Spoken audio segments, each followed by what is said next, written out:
Hello students, welcome to my class. मैं दीपक कुमार महतो। पिछले class में हम लोगों ने डिस्कस किया था मेटल से रिलेटेड कुछ टॉपिक, और उसमें हम लोगों ने देखा था कि कास्ट आयरन कैसे बनता है, पिग आयरन और रॉट आयरन के बारे में जानकारी ली थी। जिसमें रॉट आयरन के बारे में हम लोगों ने देखा था कि जो लोहे का शुद्धतम रूप होता है उसे रॉट आयरन कहते हैं। और आज के क्लास में हम डिस्कस करेंगे क्लासिफिकेशन ऑफ मेटल, यानी कि मेटल को किस किस क्लास में रखा जाता है और कितने टाइप के होते हैं। तो मेटल को बेसिकली दो क्लास में रखा जाता है। पहला फेरस मेटल और दूसरा नॉन फेरस मेटल।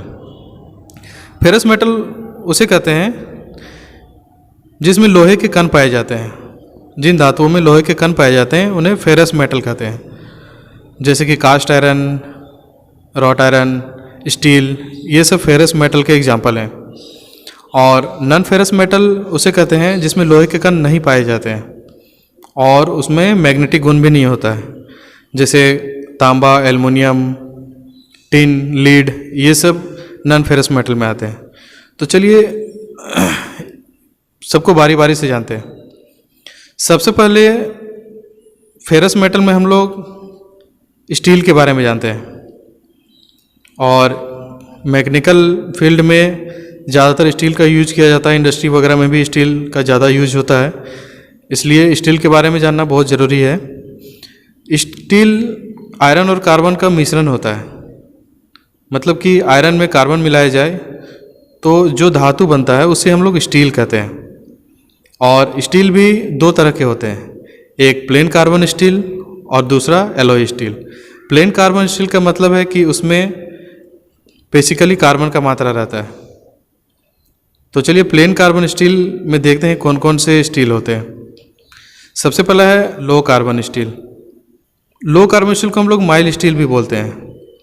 और वर्कशॉप में जब प्रैक्टिकल करते हैं तो जो जॉब बनाया जाता है वो जॉब भी हमारा माइल्ड स्टील का होता है, और वो सॉफ्ट होता है क्योंकि उसमें जो कार्बन का परसेंटेज होता है वो बहुत कम, यानी कि 0.25% होता है। इसी कारण से कार्बन का परसेंटेज कम होने पर ये सॉफ्ट होता है, और कटिंग टूल से जब हम लोग उस मेटल को काटते हैं, उसे रिमूव करते हैं, तो आसानी से मेटल रिमूव होता है। आगे देखते हैं और कौन सा है, मीडियम कार्बन स्टील। इस स्टील में माइल्ड स्टील की अपेक्षा थोड़ा सा ज़्यादा होता है कार्बन की मात्रा, यानी कि 0.25% से 0.7% तक होता है। इसलिए ये स्टील माइल्ड स्टील से थोड़ा सा हार्ड होता है, क्योंकि कार्बन का परसेंटेज जैसे बढ़ जाता है तो हार्डनेस का गुण ज़्यादा आ जाता है। यहाँ पे एक ध्यान देने वाली बात है कि अगर किसी स्टील में कार्बन का परसेंटेज बढ़ते जाएगा, मतलब कार्बन का मात्रा बढ़ते जाएगा, तो उसके अंदर हार्डनेस का गुण भी बढ़ते जाता है। तो मीडियम कार्बन स्टील में माइल्ड स्टील की अपेक्षा ज़्यादा होता है कार्बन का परसेंटेज, इसी कारण से ये उससे थोड़ा ज़्यादा हार्ड होता है। आगे देखते हैं हाई कार्बन स्टील।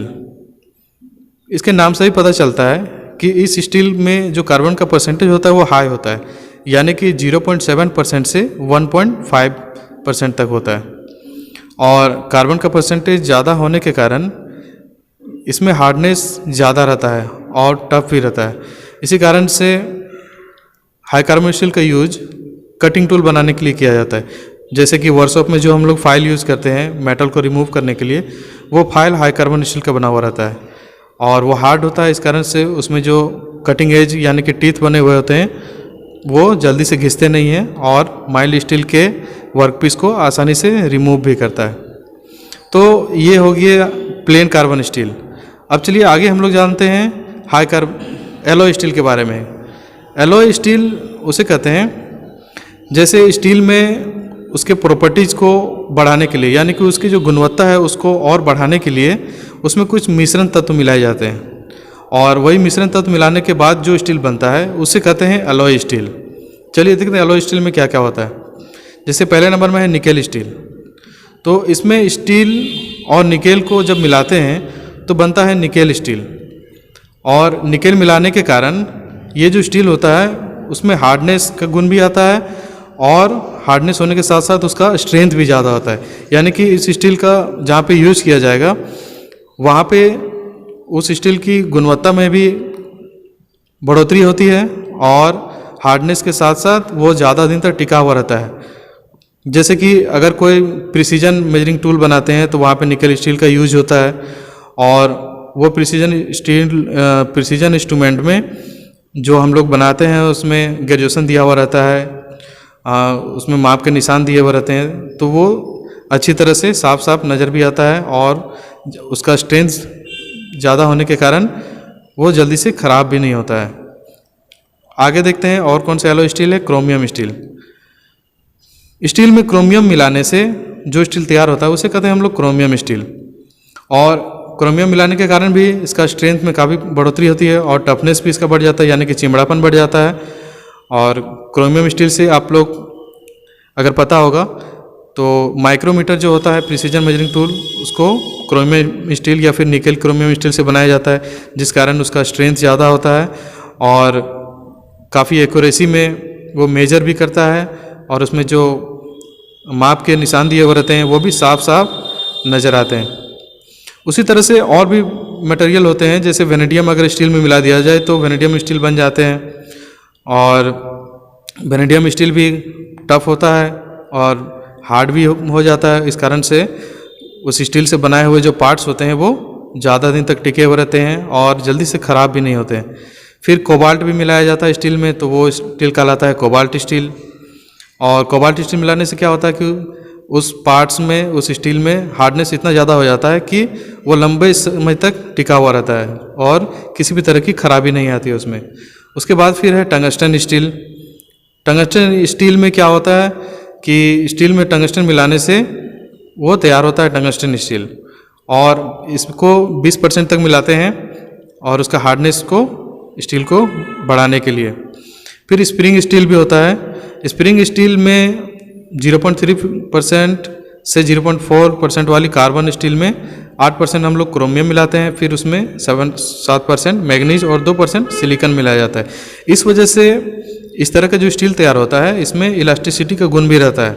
अगर आपको पता होगा, जो स्टील रूल होता है वो स्प्रिंग स्टील या स्टेनलेस स्टील से बनाया जाता है, तो स्प्रिंग स्टील से बनाने के कारण उसमें इलास्टिसिटी का गुण आता है और फ्लेक्सिबल भी होता है, लचीला भी होता है और उसमें जंग भी नहीं लगता है और अच्छी क्वालिटी का स्टील तैयार होता है।